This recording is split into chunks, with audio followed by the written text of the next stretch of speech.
Hello and welcome.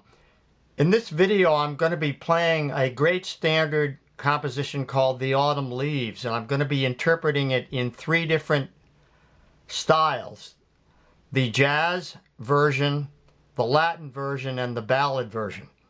But mainly I'm going to concentrate on the jazz version in terms of the rhythmic aspects of interpreting the eighth notes and the rhythmic phrasing of the song. I'm going to talk about phrasing and the rhythmic aspect of that. So here we go now with The Autumn Leaves.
I want to show an example of jazz phrasing. If we look at the first opening phrase of Autumn Leaves from the point of view of a fake book, we would have this.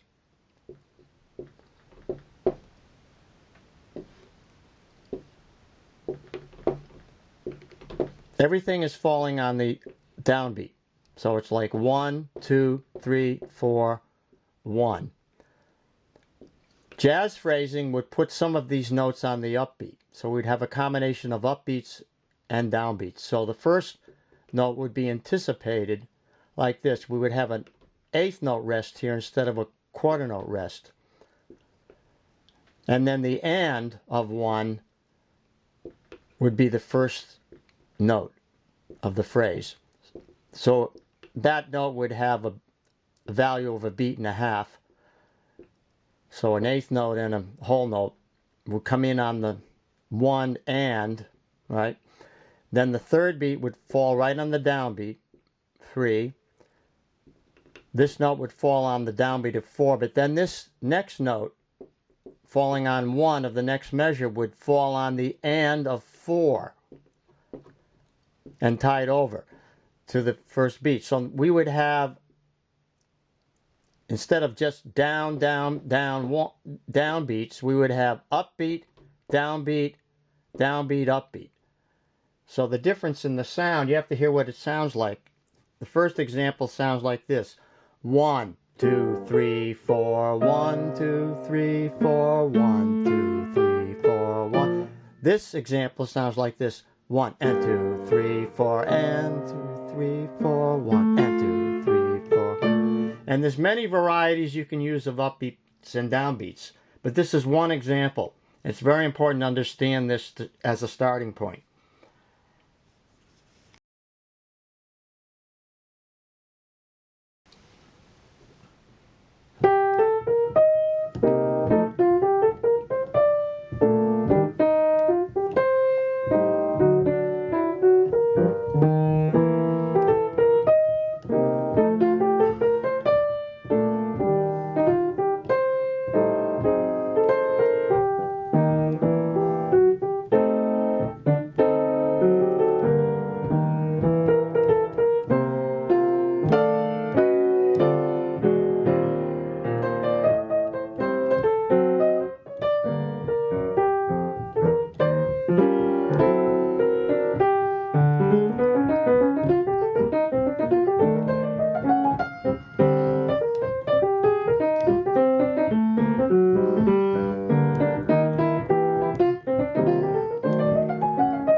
I want to talk about another concept that is central to jazz, and that is the eighth notes, how we play eighth notes. Now, eighth notes are written like this, but in jazz we don't play them like this. In classical music we play them like this, which is even, like.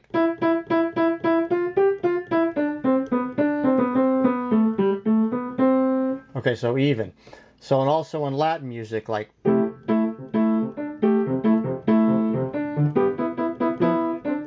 Latin music, and also rock and roll, like.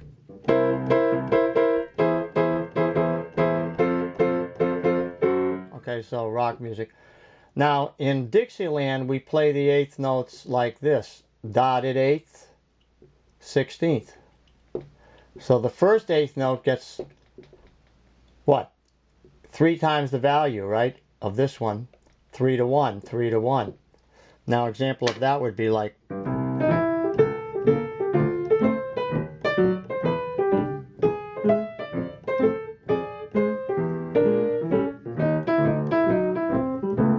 So that's your example there. Now, in jazz, what we do is we take the first note, we make it a quarter, second one we make an eighth, and then we call that a triplet.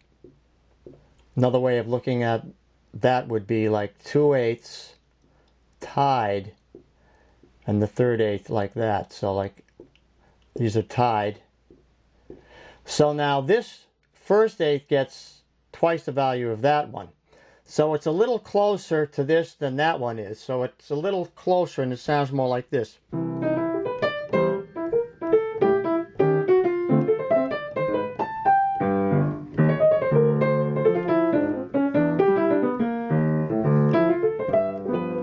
See, so it isn't, if I could take that same idea now, make it even, like the first example I would have.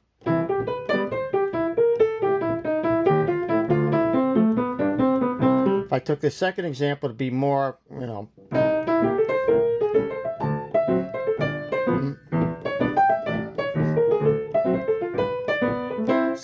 and now the jazz interpretation.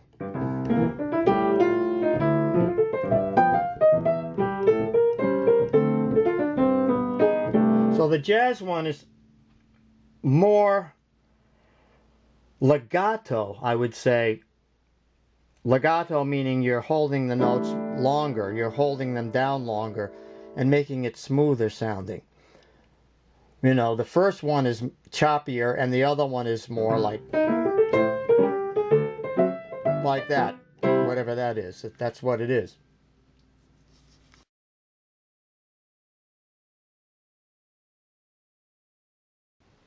So now we know the difference between the even eighths and the swing eighths. Let's look at a Latin version or a bossa nova version of the same song, Autumn Leaves, like this.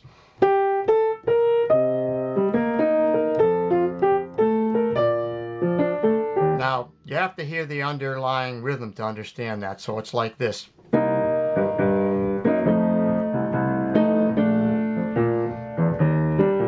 So it's mostly this kind of thing.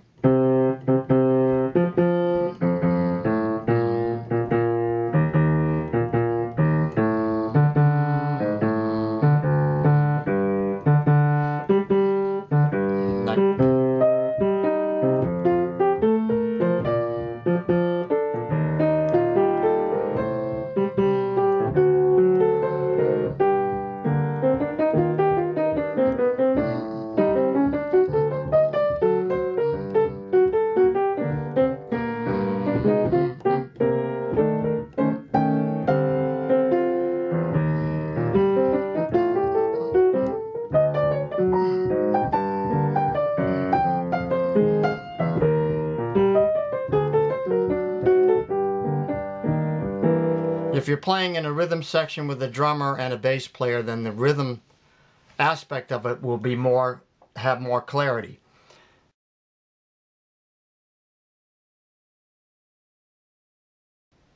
The third style or interpretation of this melody, this song I'm going to take, is going to be the ballad interpretation. So it's going to sound like this: more legato, more elongated, more arpeggios, and more of the arpeggios in the left hand like this.